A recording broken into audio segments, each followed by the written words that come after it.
Cyber गुन्हेगारांचा सुळसुळाट दिवसेंदिवस वाढत चाललाय. याचाच फटका ज्येष्ठ नागरिकांना देखील बसतोय. पुण्यातील एका 82 वर्षीय रिटायर्ड ऑफिसरला देखील 11 कोटी रुपयाला या ठिकाणी फसवणूक करण्यात आलेली आहे. जे सायबर ठग आहेत त्यांनी आम्ही सीबीआयचे अधिकारी आहोत, तुम्ही एका मोठ्या गुन्ह्यामध्ये इन्व्हॉल्व आहात असं सांगत त्यांना घाबरवण्यात आलं आणि तब्बल 10,74,00,000 रुपये त्यांच्या खात्यातून वेगवेगळ्या अकाउंट्समध्ये वळवण्यात आले आणि अशा पद्धतीने त्यांची फसवणूक झाली आहे. आपल्यासोबत सायबर डीसीपी सर आहेत, विवेक मासळ सर. सर, कशा पद्धतीने हा फ्रॉड केला जातोय? मोठ्या संख्येने अशा पद्धतीने लोकांना फसवलं जाते, हा नेमका कसा प्रकार घडला, काय समोर आलाय? 2 फेब्रुवारी रोजी हा प्रकार सायबर पोलीस स्टेशन या ठिकाणी याची FIR करण्यात आलेली आहे. सदर ज्येष्ठ नागरिक हे त्यांच्या घरी असताना दिनांक 18 जानेवारी रोजी त्यांना एक फोन आला. या फोनमध्ये त्यांना असं सांगण्यात आलं की आम्ही ट्रायचे ऑफिसर बोलत आहोत आणि तुमचा नंबर आम्ही व्हेरीफाय करत आहोत. त्याचबरोबर त्यांना असंही सांगण्यात आलं की तुमचं आधार कार्ड आणि हा एक फोन नंबर याच्यावर कॅनरा बँकेमध्ये एक बोगस खातं ओपन करण्यात आलेलं आहे आणि या खात्यावर जवळपास 24 फसवणुकीच्या गुन्ह्यांच्या तक्रारी आलेल्या आहेत. आणि त्याचबरोबर ईडीच्या गुन्ह्याच्या संदर्भात एका तपासामध्ये देखील या खात्याचा संबंध दिसून आलेला आहे.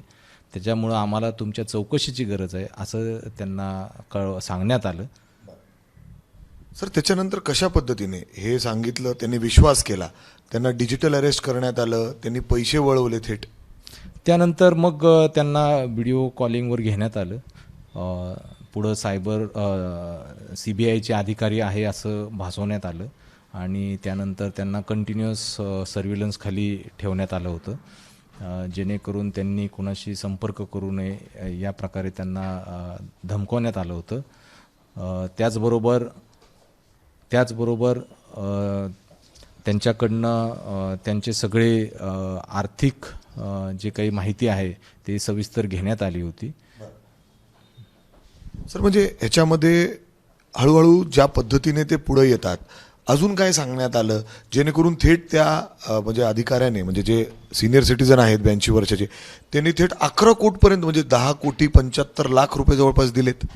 यामध्ये CBI अधिकारी असं सांगितल्यानंतर त्यांना असंही सांगण्यात आलं की तुम्हाला आता कोर्टासमोर जावं लागणार आहे, त्या ठिकाणी तुमची सुनावणी होईल आणि कोर्टासमोर तुम्हाला ॲफिडेविट पण सादर करावं लागेल की या गुन्ह्यात माझा समावेश किंवा मी सामील नाही, अशा प्रकारे तुम्हाला सांगावं लागेल. आणि अशा प्रकारे त्यांना एक व्हर्च्युअल CBI ऑफिसरचं एक ऑफिस, त्याचबरोबर कोर्ट रूम त्या व्हिडिओ कॉलिंगमध्ये दाखवण्यात आली आणि त्यांचा विश्वास त्याच्यामुळं संपादन झाला.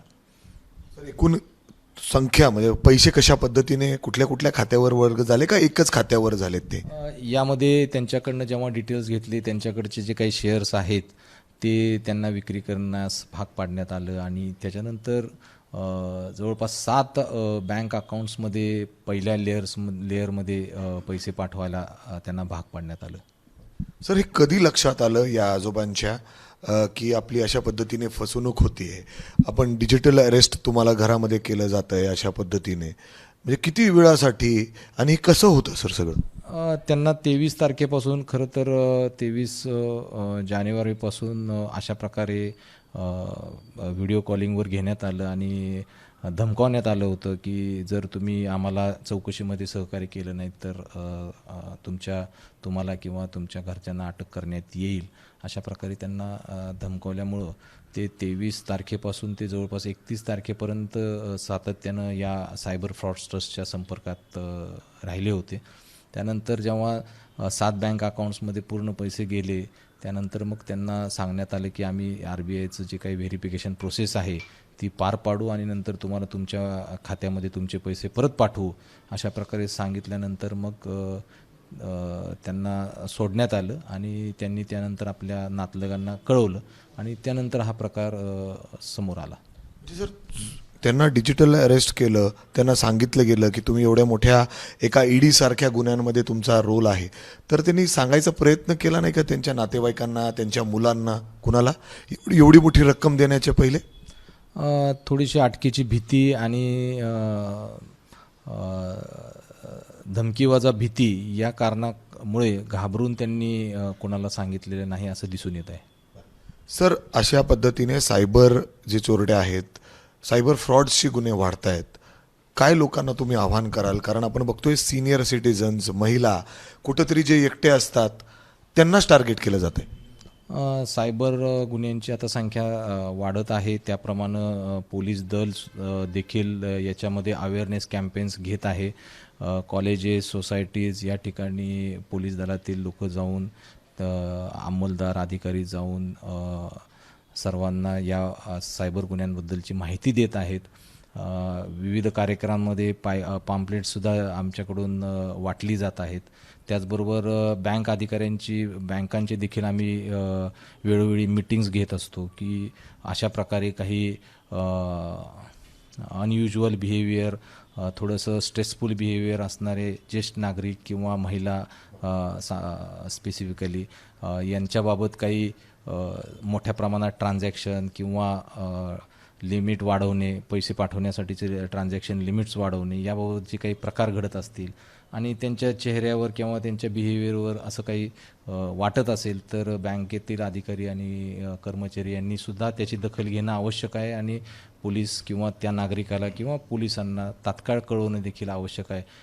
याबाबत आम्ही सातत्यानं त्यांना कळवत आहोत. सर, कसं ओळखायचं सर आपल्याबरोबर अशा पद्धतीने एक सायबर फ्रॉड होतोय किंवा असे लिंक येत आहेत, असं फसवलं जातं आहे, प्रेशर होतं आहे, हे काय थोडंसं वेगळं तसं पाहिलं तर प्रत्येक नागरिकांनी लक्षात ठेवायला पाहिजे की अशा प्रकारे आपण जे काही APK फाईल्स आपल्याकडे येतात किंवा आपण शेअर्समध्ये गुंतवणूक करा, शेअर ट्रेडिंग करा, तुम्हाला 1 महिन्यात डबल रक्कम करून देतो, अशा प्रकारे काही जे अनॉनिमस व्हॉट्सअप ग्रुप्स असतात याच्यामध्ये सामील व्हायला नाही पाहिजे.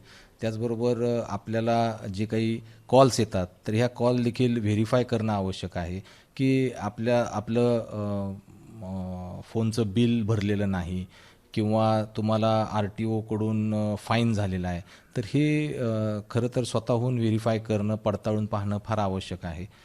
आणि त्याच्यामुळं आणि दुसरं असं की जे काही अनोळखी व्यक्ती आपल्याबरोबर सातत्यानं फोन करतात, बोलतात, त्यांच्यासोबत बोललं नाही पाहिजे. आणि असे काही कॉल्स वगैरे येत असतील तर तात्काळ आपल्या घरच्यांना, क्लोज रिलेटिव्सला, त्याचबरोबर जर आवश्यकता असेल तर 112ला कळवणं आवश्यक आहे. आणि असा जर काही प्रकार घडला असेल तर 1930 एक आपली हेल्पलाईन आहे, त्यानंतर NCCRPचं पोर्टल आहे, या ठिकाणी आपले तात्काळ आपण तक्रार रजिस्टर केली पाहिजे. जर आपण बघितलं तर अशा पद्धतीने सायबर जे क्राईम्स आहेत ते असं वाढताना दिसत आहेत, सातत्याने गुन्हे देखील दाखल होत आहेत. पोलीस अवेअरनेससाठी या ठिकाणी प्रयत्न करत आहेत, मात्र तरी देखील पुण्यामध्ये अतिशय धक्कादायक हा सगळा प्रकार समोर आलेला आहे. जे 82 वर्षीय आजोबा आहेत, अर्थात ते एक शासकीय नोकर देखील होते, मात्र त्यांच्याकडून जवळपास 10,74,00,000 एवढी मोठी रक्कम वेगवेगळ्या खात्यांमध्ये त्या ठिकाणी चोरण्यात आलेली आहे, वेगवेगळ्या खात्यांमध्ये पाठवली गेली आणि अर्थात सायबर क्राईमने अशा पद्धतीने त्यांना लुटलेलं आहे. थेट आम्ही CBI, ED वरिष्ठ अधिकारी बोलतोय, सेंट्रल एजन्सीजचे अधिकारी बोलतोय, असं बोलून भासून अशा पद्धतीने हे लूट करण्यात आलेली आहे. कॅमेरा राजेश बिडकरसह मी मिकी घई, ABP माझा, पुणे. ABP माझा, उघडा डोळे बघा नीट.